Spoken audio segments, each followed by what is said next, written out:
Breaking లో చూస్తున్నాం. కామారెడ్డి జిల్లా పోలీసులకు ముగ్గురు మృతి మిస్టరీ కేసు సవాల్గా మారింది. బిక్కనూరు ఎస్ఐ సాయి కుమార్, కానిస్టేబుల్ శృతి, కంప్యూటర్ ఆపరేటర్ నిఖిల్ మృతిపై విచారణ కొనసాగుతోంది. ఈ ఘటనపై ఐజీ చంద్రశేఖర్ రెడ్డి, డీఐజీ ఆరా తీస్తున్నారు. ఎల్లారెడ్డి డీఎస్పీ శ్రీనివాసుల ఆధ్వర్యంలోని టీం దర్యాప్తు ప్రారంభించింది. Cell phone data, WhatsApp chatting, CC footage పోలీసులకు కీలకంగా మారింది. సాంకేతిక పరిజ్ఞానంతో కేసును ఛేదించేందుకు పోలీసులు కసరత్తు చేస్తున్నారు. లేటెస్ట్ ఇన్ఫో ఇదే అంశానికి సంబంధించి మా కరస్పాండెంట్ భూపతి అందించడానికి సిద్ధంగా ఉన్నారు. భూపతి, ఏం జరుగుతోంది? ఈ ముగ్గురి మృతి ఈ మిస్టరీగా మారింది. ఏం చెప్తూ ఉన్నారు ప్రధానంగా పోలీసులు? కామారెడ్డి జిల్లాలో పోలీసులకు సవాల్గా మారిన ఈ కేసు ప్రస్తుతం దర్యాప్తు కొనసాగిస్తున్నారు. ఎల్లారెడ్డి డీఎస్పీ శ్రీనివాసుల నేతృత్వంలో ప్రత్యేక టీం కొనసాగుతుంది. కామారెడ్డి జిల్లాలో జరిగిన బిక్కనూరు ఎస్ఐ సాయి కుమార్, కానిస్టేబుల్ శృతి, ఆపరేటర్ నిఖిల్ ఆత్మహత్య ఘటన ప్రస్తుతం సంచలనంగా మారింది. రాష్ట్ర వ్యాప్తంగా ఈ ఘటన చర్చనీయాంశంగా మారిందని చెప్పుకోవచ్చు. సదాశివనగర్ మండలం అడ్లూరు ఎల్లారెడ్డి పెద్ద చెరువులో ముగ్గురి మృతదేహాలు లభ్యం కావడంతో పోలీసులు ఈ కేసును వేగవంతంగా దర్యాప్తు చేయాలని ఉన్నతాధికారులు ఆదేశాలు జారీ చేసిన పరిస్థితి నెలకొంది. ముఖ్యంగా తెలంగాణ ఐజీ చంద్రశేఖర్ రెడ్డి ఇప్పటికే ఈ విషయంలో కేసును వేగవంతం చేయాలా, దర్యాప్తు కొనసాగించాలని జిల్లా ఎస్పీ సింధు శర్మకు ఆదేశాలు జారీ చేశారు. ఈ నేపథ్యంలో అసలు ఈ కేసు ఘటన పూర్వపరాలు తెలుసుకునేందుకు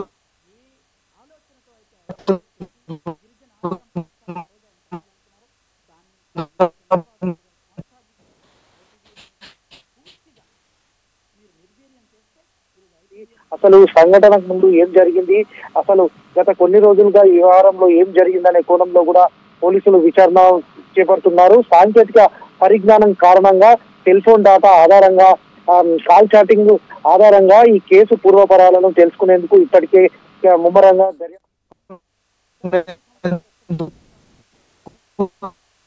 వేగవంతం చేసేందుకు చర్యలు చేపట్టిన పరిస్థితి నెలకొంది. ఇప్పటికే డిఎస్పీ శ్రీనివాసుల నేతృత్వంలో సిఐ సంతోష్ కుమార్, అదేవిధంగా బిక్కనూరు సిఐ, అదేవిధంగా ఎస్ఐ రంజిత్లతో పాటు పలువురు పోలీసు ఉన్నతాధికారులు, పోలీస్ శాఖకు చెందిన అధికారులు 3 ప్రాంతాల్లో పర్యటించి ఈ కేసుకు సంబంధించిన పూర్వపరాలు, ఈ కేసుకు సంబంధించి జరిగిన ఘటనలను కూడా తెలుసుకునే ప్రయత్నం చేస్తున్నారు. మరోవైపు సీసీ ఫుటేజ్ ఆధారం ద్వారా ఏ విధంగా జరిగిందనే కోణంలో కూడా విచారణ జరుపుతున్నారు. అయితే మొన్న మధ్యాహ్నం నుంచి అడ్లూరు ఎల్లారెడ్డి పెద్ద చెరువు వద్దకు చేరుకున్న ముగ్గురు ఆ తర్వాత ఏం జరిగింది, ఘర్షణ జరిగిందా, గొడవ జరిగిందా, లేకుంటే చెరువులో దూకడానికి గల కారణం ఏంటి, అసలు ఆత్మహత్య చేసుకున్నారా, లేకపోతే ఎవరైనా ప్రేరేపించారనే కోణంలో కూడా పోలీసులు విచారణ జరుపుతున్నారు. అదేవిధంగా వీరి ముగ్గురికి సంబంధించిన సెల్ ఫోన్లను స్వాధీనం చేసుకొని సెల్ ఫోన్ డేటా ఆధారంగా, అదేవిధంగా సెల్ ఫోన్ చాటింగ్ ఆధారంగా కూడా విచారణ మాత్రం కొనసాగిస్తున్నారు. విచారణను వేగవంతం చేయాలని ఇప్పటికీ ఐజీ చంద్రశేఖర్ రెడ్డి దీనిపై నివేదిక ఇవ్వాలని కూడా జిల్లా ఎస్పీకి ఆదేశాలు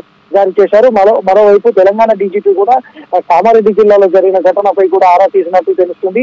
అయితే ఈ ముగ్గురు మృతికి గల కారణాలేంటి అనే కోణంలో విశ్లేషణ జరుపుతున్న పరిస్థితి నెలకొంది. మరోవైపు సాంకేతిక పరిజ్ఞానాన్ని వినియోగిస్తున్నారు. మరోవైపు వీరి బంధువులకు సంబంధించి సమాచారాన్ని కూడా పోలీసులు సేకరిస్తున్నారు. మెదక్ జిల్లా కొల్చారంలో ఎస్ఐ సాయి కుమార్ కుటుంబ సభ్యులతో కూడా పోలీసులు మాట్లాడినట్లు తెలుస్తుంది. అదేవిధంగా బీబీపేటలో సింగిల్ విండోలో ఆపరేటర్ గా పనిచేస్తున్న నిఖిల్ కుటుంబ సభ్యులు, అదేవిధంగా బీబీపేటలో గతంలో పనిచేసిన సాయి కుమార్ పోలీస్ స్టేషన్ లో ఎస్ఐగా విధులు నిర్వహించారు. ఆ సమయంలో ఎవరెవరితో సన్నిహితంగా ఉన్నారు, ఎవరితో మాట్లాడారనే విషయంలో కూడా ఆరా తీస్తున్నారు. అదేవిధంగా బీబీపేటలో కానిస్టేబుల్ గా పనిచేస్తున్న శృతికి సంబంధించిన వివరాలను కూడా సేకరిస్తున్నారు. గాంధారిలో శృతి కుటుంబ సభ్యులతో కూడా వివరాలు అడిగి తెలుసుకునే ప్రయత్నం చేస్తున్నారు. ఈ ప్రస్తుతం రాష్ట్ర వ్యాప్తంగా కామారెడ్డి జిల్లాలో చర్చనీయాంశంగా మారిన ముగ్గురి ఆత్మహత్య కలకలం ప్రస్తుతం తీవ్ర సంచలనంగా మారిందని చెప్పుకోవచ్చు. అయితే ఈ కేసును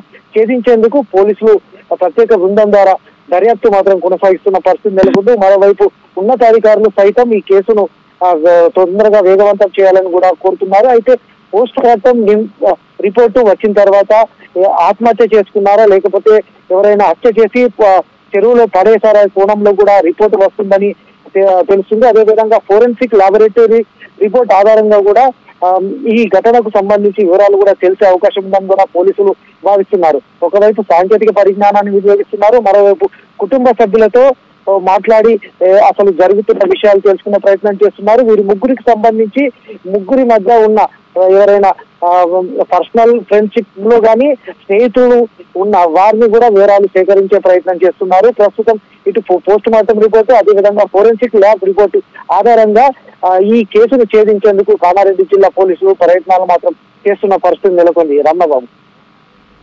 ఓకే, థ్యాంక్ యూ భూపతి.